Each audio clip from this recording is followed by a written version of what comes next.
On this episode of A Soul's Quest podcast, Omar and I are discussing basic human nature and the perception of power as it's experienced on our quest. Stay tuned.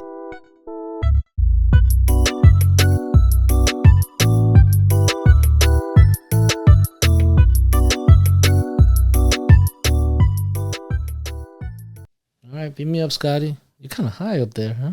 Beam me up, Scotty. That's a good one. What just stuff just pops into my head. What is it when he beams down? I'm not. I'm not a Trekkie either. You know who would know that is anyway. Your brother would know. My brother would probably know that. Yeah, but like when you go from the starship or the spaceship to the ground, that's got to be another. Isn't there another? Trekkie fans, help us out. No, yeah, I'm not sure. All right. What's up? So I'm good. Everything good? Yeah, everything's well. You know, I always do like doing these recordings. You know, me too. It's been fun talking about all different types of topics like this. Agreed. Yeah, this one is going to be. And today, we're talking about power. Yes. So we should just get right into it, right? Yeah. I want to kind of like dive right into it. It's gonna be pretty interesting. Okay. Well, as with all of our other episodes, I'm gonna ask a couple of questions and we'll just kind of go back and forth. So the first thing that I'm asking you is, what are we referring to when it comes to our basic human nature and the perception of power? Yeah, power is one of those things that it'll be moronic not to speak about it. I know that one of the things that we talked about in our quest is to expand on the positive aspects of our personality, to really highlight that humanity of us all.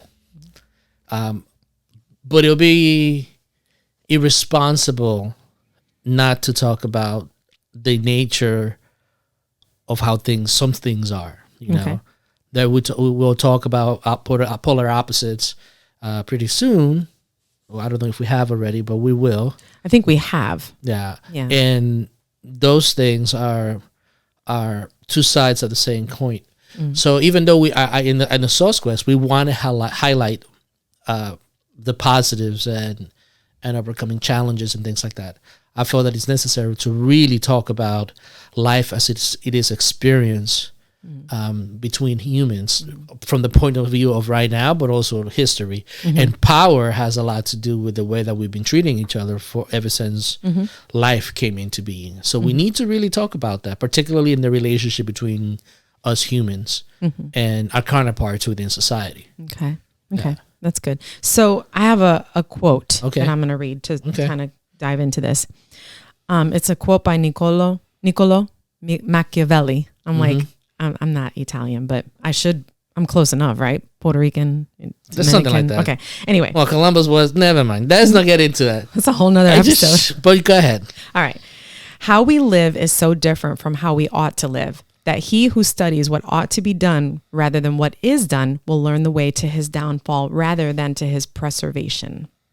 And that is, of course, Niccolo Machiavelli, the Prince. Yeah, and it's one of my favorite books. Talk to me about that. Yeah, it's one of my favorite books. And again, there's always the connotation of Machiavelli being something that has to do with evil, right? Even the name gives that impression about. Well, it's something that's even been, a Tupac rapped about it. Machiavelli, right? And it's something that people really. But idolize, so to speak, I guess, and for lack of better terms. Because he talks about power and the ruthlessness in which us human beings gain power, and the ways in which we gain power, the ways in which we gain it. Particularly through brutal means, and maintaining that power by the dance between keeping people happy, but also keeping people in check.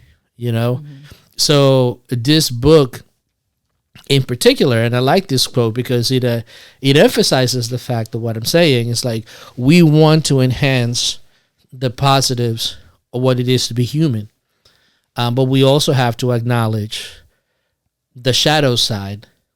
This goes back to the shadow. Exactly, the shadow side of what we are capable of. And this is the fallacy that most people think. It's like, oh, that's not me. It's like, it is you.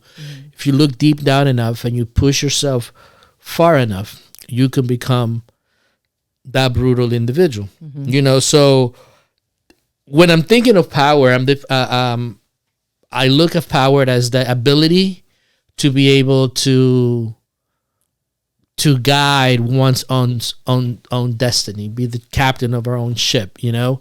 And the way that I learned it is simply to live, to influence others by the way that I live my life. That's how you personally learned it? How I've learned it. And then ironically enough, and I think I mentioned the story before, is I learned this through my confirmation. And in the confirmation, you receive the Holy Spirit, and the Holy Spirit works within you. But the way that I was taught by Ken was that you receive these gifts, but they're dormant inside of you unless you act upon it, you know. Mm-hmm. And the greatest action that you could take, and the great manifestation of that power, right, that's dormant within us, is to influence others by the way that we live our lives. So then therein lies the problem, because then you have that aspect of influencing others, you know, and doing the right thing. Mm-hmm. But everybody has a different idea what the right thing is, right? Yes. So then oftentimes that power sort of bloats our ego. Mm-hmm. And we exercise power in a way that we end up manipulating other people. Of course. And taking advantage of other people. Yes. I mean, you see this throughout history. You know, it's the idea of... Well, first, before you do that, can you just tell me, like, how do you define power? What is that? Power is in basic sense, it's the idea of truly getting what you want, or getting what you perceive you want or need in order to survive. Mm-hmm. You know, that it's that impulse of consumption, right? That impulse of life. Mm-hmm. Again, it's a natural impulse to be assertive of power. If you don't have power, you are not going to be able to survive. Mm-hmm. You know, and even those who call themselves religions, you know, they're looking for the power of God to work towards them, because that is something in order for them to survive this existence, you need to have some sort of power, the power of autonomy, to not be able to be bound by someone or something, the power to be able to live free, to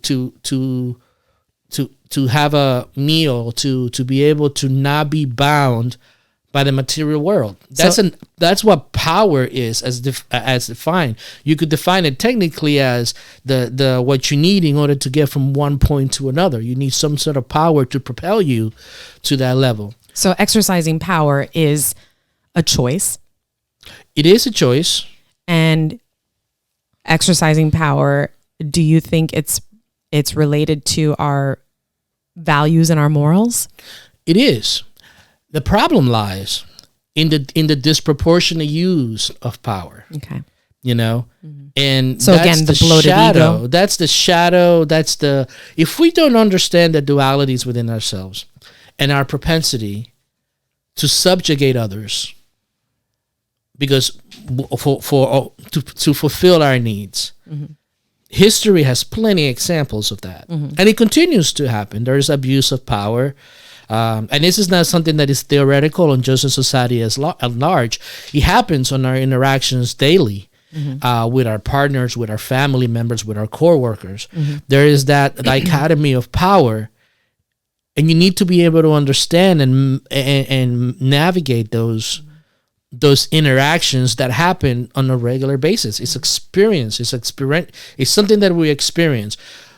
The boss-worker relationship, that is a relationship of power, because it is assumed that one has more power over the other. And sometimes, and we've known this to be a fact, that those relationships are abusive. And the idea is not to look at this relationship in the negative, which is what our society does. But being able to both sides understand their propensities to take advantage. Now, that's a tall task to I ask of someone. I agree. To be able to look at the negative sides of how abusive that power to get. So just to recap, power in and of itself is not a negative thing. It's the disproportionate use of power and the abusive use of power for personal gain at the expense of others. That is something that we've seen in history that is problematic. Right. And if we don't check that, it will continue to rear its ugly head. Yeah. I mean, it happens all the time. Cancer, yeah. Yeah. Okay. So my next question is, why do we have to recognize the reality of our basic human nature and the perception of power as we embark on our quest? How does that apply to our quest? And before you answer that question, I have another quote. Okay. I love quotes. Yes. Can you tell I love quotes? I know. Okay. All right. This is also from The Prince. Any man who tries to be good all the time is bound to come to ruin among the great number who are not good. Hence, a prince who wants to keep his authority must learn how not to be good and use that knowledge or refrain from using it as necessity requires. Excellent. That's pretty deep. You know what I like about this quote? It's that part that he says, most learn how not to be good and use that knowledge or refrain from using it as necessity requires. You have to be able to mitigate the Again, here comes the balance of it all. Because the truth of the matter is that in our lives, we come across people who are self-centered, that want to use you. This is not, we can't be naive to the fact that this is a reality. I'll give you an example. We talked about the alchemist in here, right? And one of the first adventures that Santiago has in that book is that after he goes over to another city, he meets this guy, and he's super friendly, and he's great with him. And at the end of it all, he steals all Santiago's money. stuff, yeah. Santiago's money, right? We have to, as we go on this quest to bring more positivity and light into the world and to maximize our potential, we have to be able to understand that we are going to come across individuals like that. Right. And we have to be able to understand when to use our power to either stand up or maneuver around it. Or to be cognizant enough to understand that that is what's happening. Yeah. And then use your own power, like you use the boss employee, relationship. Like, I believe, and I think that other people would agree with, even my own boss would agree with me, that I exercise power, if you will, to influence certain things. Yeah. But the reasons that I'm doing those things in my particular line of work is to make things better, to make sure that everybody's taken care of for the collective good. Yeah. Right.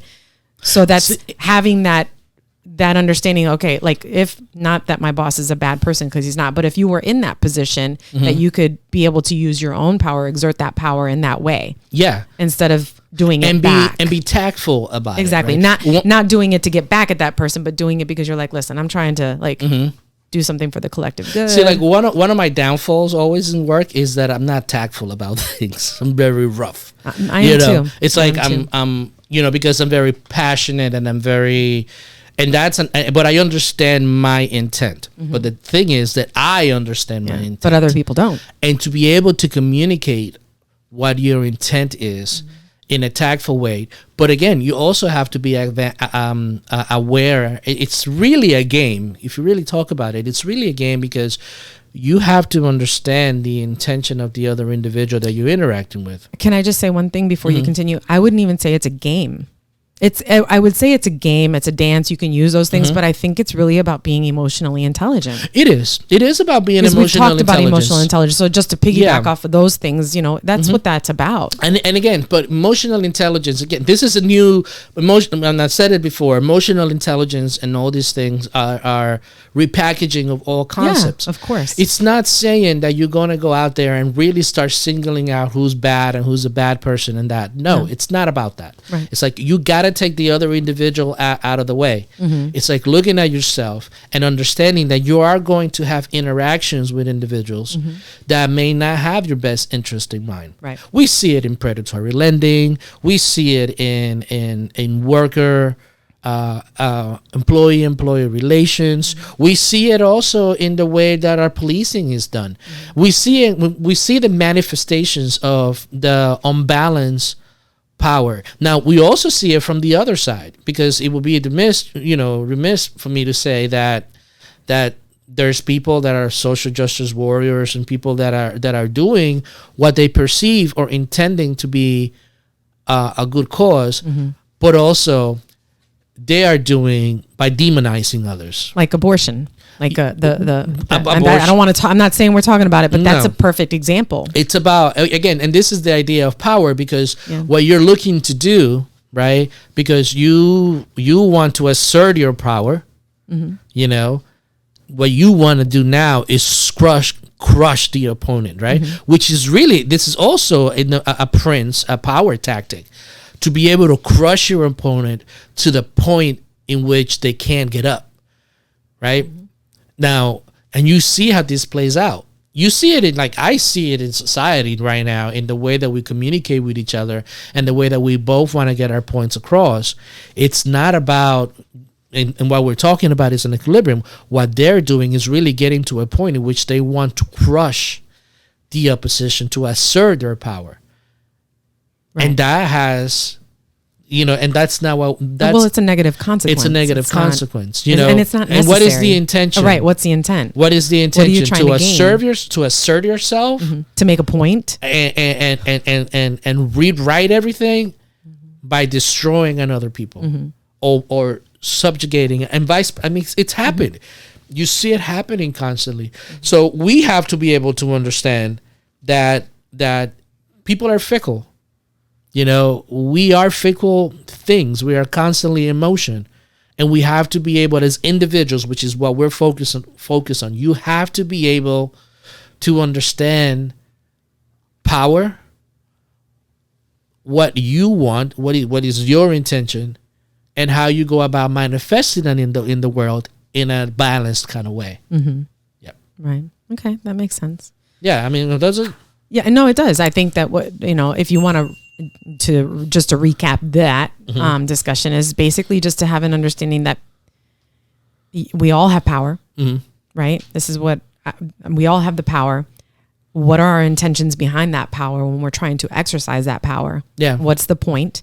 And are we doing it at the detriment of another person, or to build that other person up, and thus positively affecting other things around you, or whatever it is that's connected to that motive, right? Yeah. And to be understanding of the fact that there are people out there that are going to be exercising power in a negative way. Yeah. And, basically that's what I get from that. Exactly. Yeah. And you could too. And you could, as a person, could do it as well. Yeah. You well, that's the dark side that you're talking about, is that because I think in certain situations we get emotional about things, and we believe in something so much that we want to make the other person believe it too, or align their thoughts with our feelings and how we believe things should be. And from an emotional intelligence standpoint, that shows our lack of empathy. Yeah. Because we're not we're limited by our perception of time and space, and we are limited by our own personal biases and beliefs and experiences. Right. That we tend to see, well, this is what I've seen worked, and this is it. But that's just a limitation. So for you to assert your power from a limited standpoint, right, it's instead of being open to and looking at all the possibilities. So it's like, well, if I do this, I'm going to be oppressing people. Well, I don't want to do that. Yeah. So it's all about being cognizant. Yeah. But there are people that are cognizant of what they're doing. They're aware that they're going to hurt people, and they still do it. Right. At that point, you as an individual, you have to make a choice. Either you're engaged and said enough is enough. Right. Right. Or you're going to, let yourself being taken advantage of, or figure out a way to get out of the situation. Right. It's all interesting things like that. Okay. All right. My next question. Okay. So how do we deal with and confront the need for power out and inside of us? The idea is what I've been referring to. It's about equilibrium, the balance. It's for instance, let me give you like an example of one thing that I'm going to take like 3 different stages of individuals. like the young person that's trying to assert their power to be self-reliant, right? Okay. Right. They have that energy to be self-reliant. I want to be independent. Right. I want to make my own money. I want to live my own life. This is like that impulse, that energy to want to have the power to no longer be a kid, being your mom or dad's son or daughter, and you want to be that individual person. That's a power thing. Yeah, they're trying to exert their or exercise their power. The question is just like, how do you go about that? And I've seen this particularly with a lot of individuals in inner cities. That's kind of like where I come from. They want that too. Right. They want the freedom to not have it to live in the ghetto, and they have that power and they assert that power, but their way of asserting that power is through means that are somewhat detrimental to their environment. And that becomes an issue because it holds other people's back. You could say in history, people's desire to conquer more land, to conquer others for the sake of the greatness of an idea, like an idea like Rome, an idea like the United States, England. It's notorious for doing this, for asserting their power at the expense of other minorities and individuals, stealing and taking their lands and things of that nature, asserting their power. Right. But at the same token, it wasn't as if, there were cultures in the past, for instance, like the Romans. The Romans used to take over an area and say, you could keep your customs and continue to do what you do, but you have to have your loyalty towards Rome. The Persians did the same thing. All those cultures all have slaves. It was, the idea was beautiful, but it was at the expense of other people. Hence their demise. Because people could only be in bondage for so long. So when you see that, before they exercise their power to enough is enough. I'm not doing this anymore. Exactly. Yeah. So you see this continuously happen throughout history. You're seeing it happen with the Spanish Empire, with the English Empire. Some people say you see it happening within the United States and different places in the Western world, because a lot of the things that we've done, although in the name of progress for good intention, has also been at the detriment of a lot of people. Right. Now, how do you tell someone that has that power to change? Number one, either one is willingly, because they're able to see it and start able to recognize, wow, look at all the damage. They become empathic, right? They become more empathetic to see the plight of what's happening. Well, that just goes back to like all of our discussions about leadership, where people have to be self-aware enough to understand the impact that they have on other people, because we all have.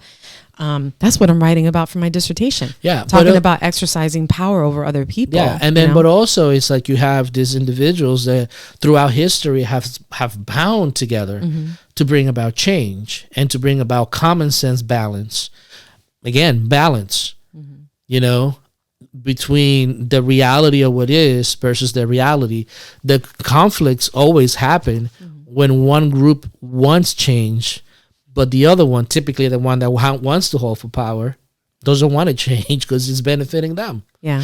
So, but then we also see that in our personal relationships and the way that we interact with people, and we've seen it in manifesting in like our work environment. It's one. Work, it's typically, if you have a job that it's you there, it's like, and I've seen it happen. It's like, well, you're just going to do what I tell you to do because that's what I hire you to do. I get that argument, but what if a person has another perspective that is actually more beneficial to your mission than that, than your limited idea? Yeah, that's like having a collectivist mentality, which a lot of people, a lot of organizations have, or even bosses have. But you're asking those people in a collectivist environment to sacrifice their uniqueness, their creativity, what they bring to the table, and you can have a balance of both. Yeah. To bring about change or to do positive things or to impact, whatever bottom the situation is, the bottom line. Yeah, whatever the situation is. So that you collectively could have more power out over a market or things of the nature. So it's really about, sometimes I laugh, like I look at things right now and I see that we hold on so tightly to the idea of power and our fear of losing it. Yeah, that's a big one. That we sometimes really fail to acknowledge the benefits of allowing somebody freedom. Yeah, because there are a lot of benefits to it. It's scary. Let's talk about us, right? We have kids, right? And they had to go out there in the world and fail. Yes, they had to go out there and try. And it was hard to let go of that power of guidance. Very. That power of, I know what's best for you. Now I got to watch you step back. Yeah. Don't do it. Don't do that. And let them do it. And there were many times in which we said, it's like, that's not a good idea. Well, I'm going to do it anyways. Yeah. I'm like, okay, don't call me. But, they always call. But again, it's that's a really an example. As an older person, when you get to be like my age, in your early 40s, older than me. Yeah, definitely. In your early 40s, and then your identity is questioned. You worked your life on all this, and you thought that you were this. Now you're questioning your identity. Your body is betraying you. My back, my neck, my legs. So you're losing power. Or you feel like you are. But again, it's holding up so tightly either to the idea of not having it or idea of having it, and the equilibrium between the two. That's when you start discovering more things. But you can't, you gotta be realistic about all the interplay of energies in our environment. It's interesting when you say that, because I think like when you use the example of like our, as we get older, of course you're older than I am, so I don't really know about those aches and pains, but when your body starts to betray you, you're just like, I see you laughing at me. Okay, I'm older. It's fine. Okay. It's all good. I'm approaching my 50s with grace. I'm very feeling pretty good about it. So, lady doesn't reveal her age. Apparently, that's right. But you're approaching my 50s just means I'm in my 40s. So I'm good. All right, go on. Anyways, you're like messing me up on my focus. So you talk about that, but it's like being able to flow with change. And be accepting. That's what I think about when we talk about that, because we don't want to accept that our bodies are betraying us. But is it really? Yeah. Or is it just accepting that I'm changing, I'm evolving, I'm going through this process of getting older? But here's the thing, right? I mean, we're talking about power, right? And everyone thinks of power as this over excessive, this force that is overimposed on us. Right? And we don't think about the power that comes from within, and particularly our perception of how we handle situations. Yeah. Because I see right now a lot of older women, they do all kinds of stuff to their face and they do all these things because they don't want to accept that the loss of beauty. They don't realize that they're really losing their perception of what power is. Well, and I would argue, just a devil's advocate, that a lot of women would say that, I'm doing these things because it makes me feel good. Gives you power. Right. Again, think so about it's not this. really a counter then. It's something that makes them feel good, so it makes them feel more confident. What is feeling good? More self-esteem. When you feel good, right, it means that you have power over your immediate environment. The difference in that is that they're not affecting anybody else but themselves. Not necessarily. Right? Why? Because we talked about this. Everything's interconnected. Right? So we were watching a documentary about the 90s, right? And one of the things was talking about Baywatch. And when Pamela Anderson came on Baywatch, right, she got breast implants and the percentages of breast implants in the world went up. Increased, yeah. Right? So you have one person that feels somewhat insecure or wanted to enhance her potential to gain more power, more money, more fame. That's good point. That perception of power, right? I guess affected all millions of women who are now, who a lot of them now are regretting making that choice. So you see the effect that he has proportionally to just one person. Now, yeah, Pamela Anderson had a large platform. Yeah, to whatever. I was going to say, because if I got breast implants, I don't think anybody would give a damn.